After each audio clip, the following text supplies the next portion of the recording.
সৃষ্টির শুরুতে আমরা একটা সুন্দর পৃথিবীতে বাস করি। যে দেখো কত সুন্দর প্রকৃতি তোমার চারপাশে। চলো আমরা সৃষ্টির শুরুতে ফিরে যাই, দেখি বাইবেল আমাদের সে বিষয়ে কি বলে।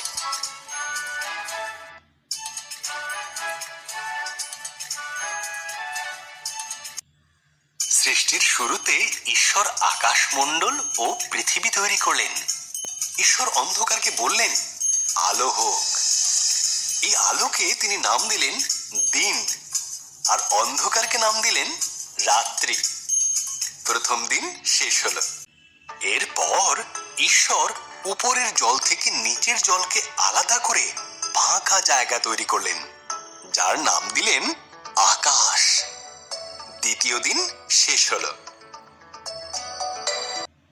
ঈশ্বর সমস্ত জল একত্র করলেন, এর ফলে শুকনো জায়গা দেখা দিল।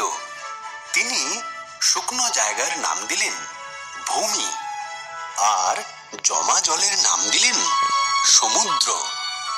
তারপর তিনি তৈরি করলেন ঘাস, শস্য ও গাছপালা। তৃতীয় দিন শেষ হলো।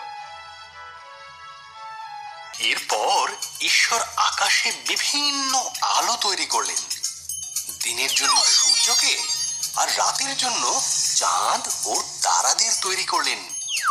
চতুর্থ দিন শেষ হলো।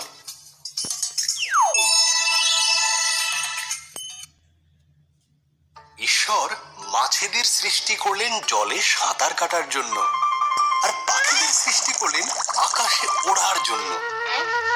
তোমাদের সন্তান হোক, তিনি তাদের বললেন, তোমরা বংশবৃদ্ধিতে ও সুরে পৃথিবীকে ভরিয়ে দাও।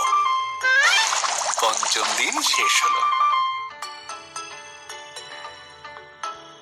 এরপর ঈশ্বর পশুদের সৃষ্টি করলেন। তিনি গৃহপালিত পশু, বন্য পশু ও সরীসৃপ প্রাণী তৈরি করলেন। ঈশ্বর বললেন, আরো একটি সৃষ্টি বাকি আছে, যা সবার মধ্যে অত্যন্ত মূল্যবান।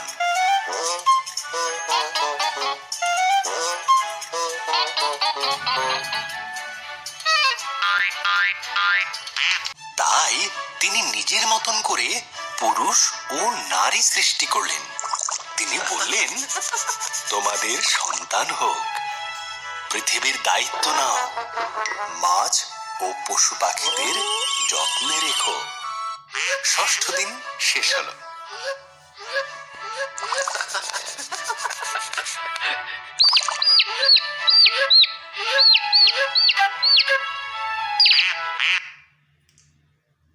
এরপর ঈশ্বর দেখলেন তাঁর সমস্ত সৃষ্টিকে খুব সুন্দর।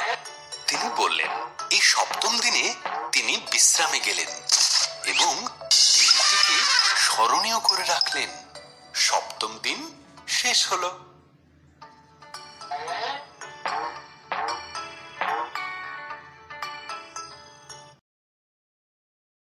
वीडियो पसंद आए तो लाइक और सब्सक्राइब करें और दोस्तों के साथ शेयर करें।